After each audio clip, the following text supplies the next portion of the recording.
There's no way I could imagine myself go fighting in mud for months on end. But that was part of the cold, hungry, bitter reality in the First World War. Many young Canadians, most with no military experience at all, eagerly signed up for battle, thinking it would be fun, thinking they'd be home in a month or so. Davis Dolan of Oakville is a grade 10 student, not much younger than some of those soldiers. 95 years later, he's headed to Vimy this weekend to mark an important battle in the First World War. I know most of them were about 17 or 18 when they went, and they thought it was going to be like a cakewalk, but then after a couple months they realized that it was not going to be a cakewalk.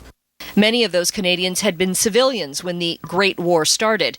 But Dean Oliver of the Canadian War Museum says it was the way they worked together that made a huge difference. It was the first time in the war that all 4 divisions of the Canadian Corps and their supporting soldiers had fought on the same field of battle at the same time. It was also something that it was a relatively massive success by the terms of the war up until that point in time.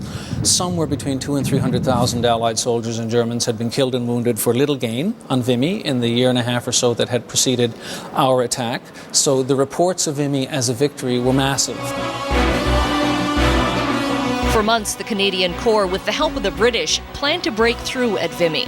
It was a stronghold northeast of Paris that the Germans had held for 2 years. They helped dig trenches and tunnels, built plank roads with timber to move equipment, work not unfamiliar for many of the Canadians who came from farming, mining, or logging backgrounds.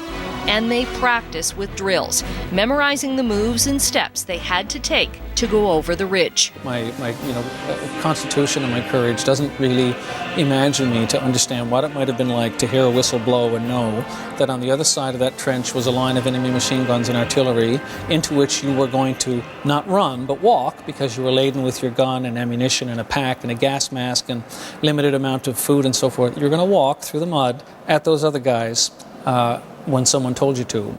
They had practiced over and over, not unlike the drills and training Canadian cadets learned today.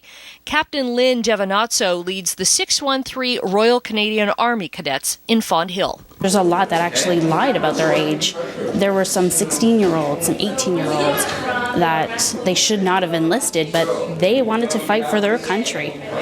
They believed in this country, and they worked together. They banded together. And they banded together in platoons, given more firepower than ever before. While they're still broadly speaking moving in a line, they're also moving in groups and clumps. One group is firing on a position while another group goes to its side. Someone lobs some grenades, someone else pins the enemy down with machine gun fire, someone else gets close enough to lob a grenade into a trench, let's say. The great-grandfather of Oakville's Ella Wachowski was part of that. She's going back to Vimy to see where he fought. His name was Silver Bennett. Well, his nickname was Silver Bennett. And he caught like a grenade while in the trench and threw it back to the other trench. Although very protected in the trenches, the soldiers were often standing in water or stuck in mud.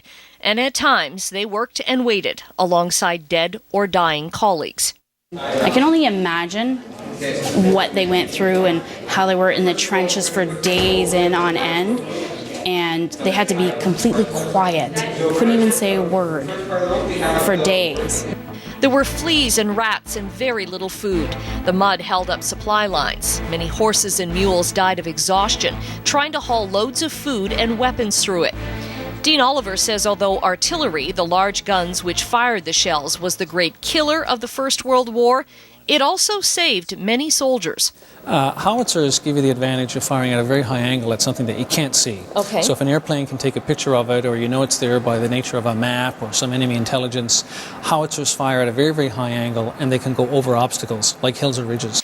By the end of the Vimy battle, which started on Easter Monday morning of April 9th, 1917, the mud and water in the trenches and fields were soaked with blood. 3,598 Canadians died in the Battle of Vimy Ridge. More than 7,000 were injured. But it was the first victory for the Allies in 32 months of war, and a very important one for the Canadian Corps. They become very widely known as a kind of elite unit of what we might call shock troops, troops that are called upon to do very, very difficult missions when others have failed. And they are uniformly successful. I mean, this is an important point to make. They're uniformly successful from April of 1917 to the end of the war in performing these kinds of missions. Passchendaele and the 100 Days are amongst the greatest Allied victories of the conflict, but Vimy is the first of them. Up next, a huge thank you to Canadians for freeing that area of France. The French government grants part of the land to Canada for what's to become one of the most stunning war memorials in the world. You look at that and you think all of the mothers whose children died there or who were injured there or who helped us be free here.